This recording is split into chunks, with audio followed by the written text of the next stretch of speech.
नमस्ते किसान भाइयों, मैं विजय कुमार तासगांव। ये शेग्रो लैब फिर एक बार आपका अपनी जो चर्चा चालू है, संवाद चालू है, कम से कम खर्च में ज़्यादा से ज़्यादा यील्ड कैसे निकाला जा सकता है, इसके बारे में जो बातचीत चालू है, इसमें आप सभी का स्वागत करता हूँ। आज हम बात करने वाले, जो अंगूर के बगीचा होता है उसको जो रिंग पड़ती है, काड़ी नीचे से पहले व्हाइट होती है, बाद में उसके ऊपर ब्राउनिश कलर आता है और बाद में उसके ऊपर डार्क ब्राउन कलर आता है। जाते जाते बीच में सपकिन के नीचे या सपकिन में या सपकिन के ऊपर ब्लैक रिंग हो जाता है और उसके आगे काड़ी मैच्योरिटी नहीं होती। तो इसके बारे में क्या करना चाहिए, प्रॉपर वर्क क्या किया तो ये रिंग नहीं आपको दिखनी पड़ेगी, इसके बारे में आपसे बातचीत करें। मैं आपको विनती करूंगा कि चैनल जरूर ज़्यादा से ज़्यादा शेयर कीजिए, अपने ही किसान भाई का थोड़ा पैसा बच जाएगा। सब्सक्राइब जरूर कीजिए, अच्छे लगे बातचीत तो जरूर लाइक भी कीजिए और कमेंट जरूर लिखिए, क्योंकि कौन से टॉपिक पर और हम बात कर सकते हैं। देखिए, ये जो रिंग पड़ते हैं वो पहले रिंग पड़ते हैं ज़्यादा कैनोपी होने के कारण। दूसरा कारण इसका है, जो ओलांडा है वो ओलांडे के आजू बाजू ज्यादा पत्ते होने के कारण।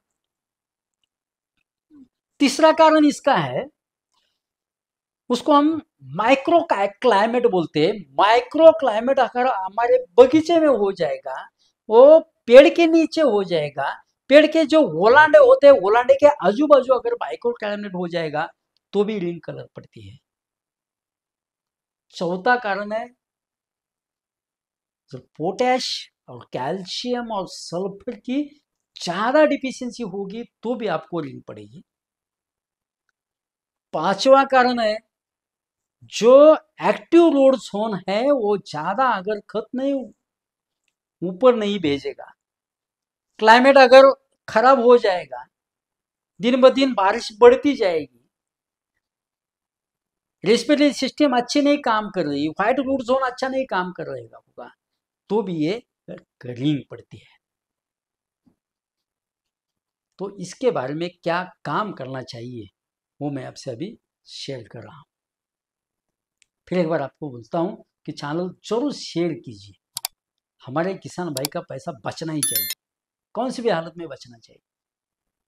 क्योंकि इसके बारे में जो कुछ भी आदमी होते हैं, बाजार में से लाते और ड्रिप में छोड़ते हैं, साल का एक पीक होता है और डरता है कि बगीचा फैल न जाए, इसलिए हम डर के वजह से ज्यादा पैसा डालते हैं बगीचे में।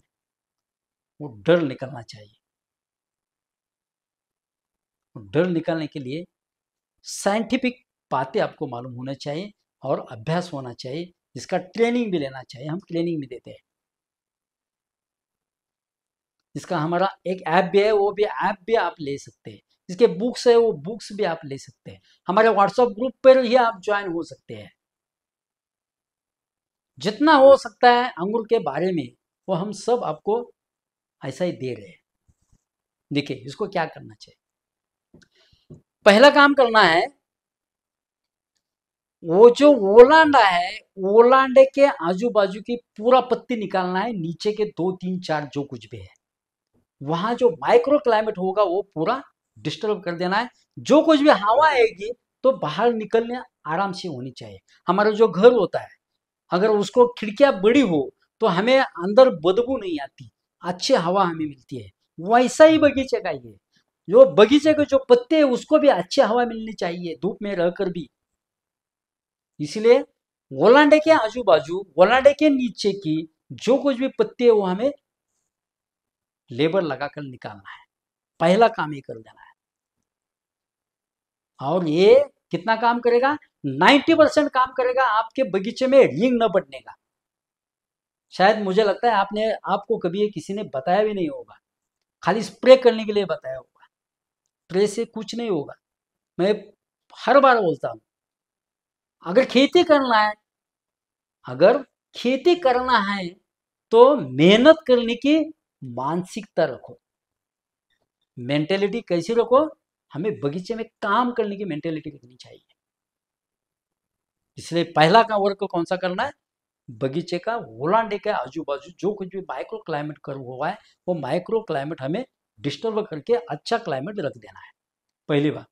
दूसरी बात, कैल्शियम क्लोराइड पर लीटर पानी को 5 ग्राम और मैग्नीशियम क्लोराइड पर एकड़ पानी को 5 ग्राम से एक स्प्रे लेना है।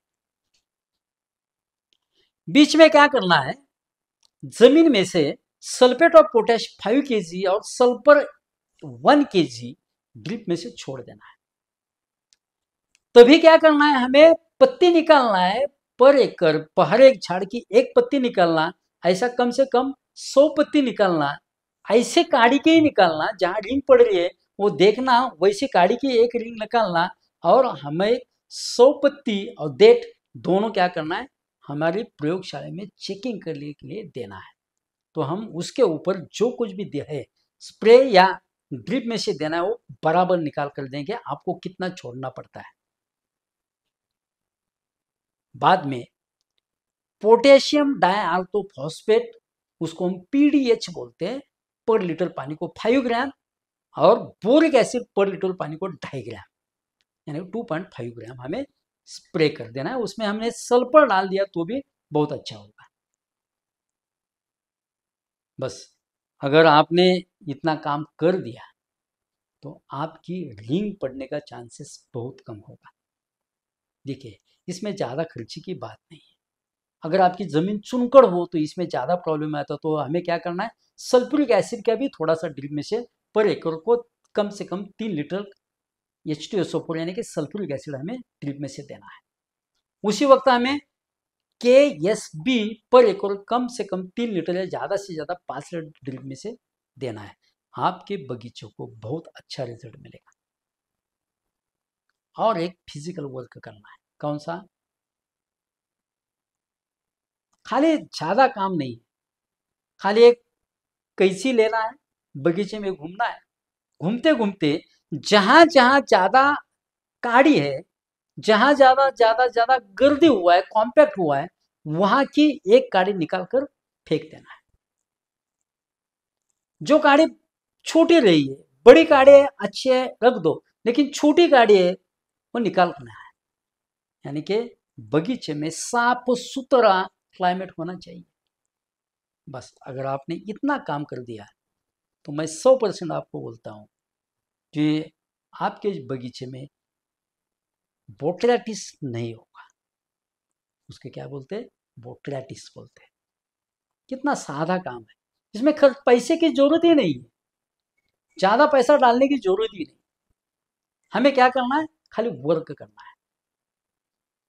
अभी हम इसी सभी बातों में थोड़ा थोड़ा थोड़ा बात करें। मुझे लगता है कि आपको ये अच्छा लगता होगा।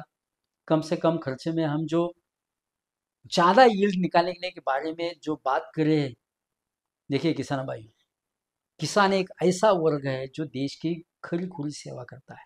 सच्चा प्यार किसान और जवान ये दो ही आदमी करते हैं।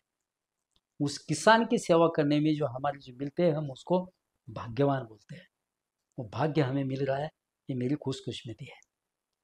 इसलिए चैनल ज़्यादा से ज़्यादा शेयर कीजिए, सब्सक्राइब कीजिए, अच्छा लगे तो ज़रूर लाइक कीजिए, कमेंट भी कीजिए। Thank you.